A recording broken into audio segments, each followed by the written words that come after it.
రెడ్డి గారు మామూలుగా చూస్తే 2019 ఎన్నికల్లోన ఒక ఎవరికి వాళ్ళుగా పోటీ చేసిన పరిస్థితి ఉంది. ఇప్పుడు తెలుగుదేశం, జనసేన, బీజేపీ ఒక ఉమ్మడి కూటమి కింద ఎన్డీఏ కింద వాళ్ళు తెరపైకి వస్తున్నారు. ఎలా చూడాల్సిన అవసరం ఉంది? ఏం పర్లేదండి. మేము ఫస్ట్ నుంచి చెప్తున్నాం కదా! జగన్మోహన్ రెడ్డి గారు పార్టీ పెట్టినప్పటి నుంచి 2014 కావచ్చు, 19 కావచ్చు ఒంటరిగానే ఉన్నాడు బై ఎలక్షన్స్‌లో కానీ.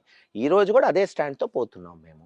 ఇంకా వాళ్ళు ఇద్దరు గెలుస్తారా, ముగ్గురు గెలుస్తారా మాకు పెద్ద సమస్య ఉండదు. ఎందుకంటే గత ఎలక్షన్స్‌లో మాకు 51% ఓటింగ్ వచ్చింది.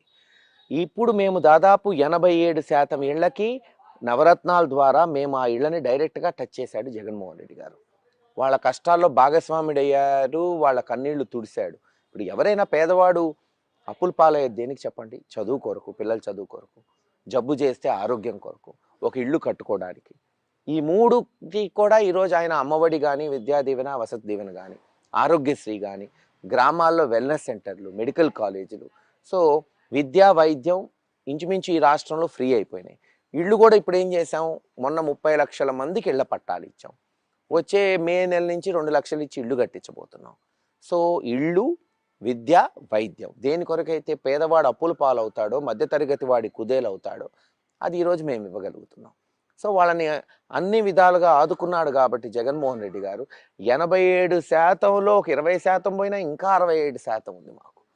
So we are comfortable. ఇప్పుడు వాళ్ళందరూ కలిసినా 40, 42, 43కో వస్తారు. రానియండి, తప్పేముంది దాంట్లో. 101 ఉంటుంది. మేము ఇంకా 54-55% ఉన్నాం. కంఫర్టబుల్గా ఉన్నాం. వాళ్ళు అసలు కలవకపోతే ఎలక్షనే లేదు.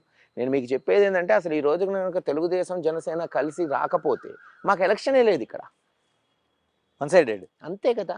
విచిత్రం ఏంటంటే నాకు అపార అనుభవం ఉన్న చంద్రబాబు నాయుడు గారు 40 ఏళ్ళు ఇదొక పెద్ద గొప్ప పార్టీ చెప్పుకునే తెలుగుదేశం నాయకులు ఇంకో పార్టీ కలుపుకోకుండా రాలేకపోతుందే. ఈరోజు వాళ్లే కదా పోయి మోడీ గారి కాళ్ళ మీద పడి అలయన్స్ కింద తెచ్చుకుంది. సో దాన్ని బట్టి అర్థమవుతుంది జగన్మోహన్ రెడ్డి గారు అంటే ఎంత భయపడుతుంది తెలుగుదేశం పార్టీ చంద్రబాబు నాయుడు. అంటే మరోవైపు మీరు చెప్తున్న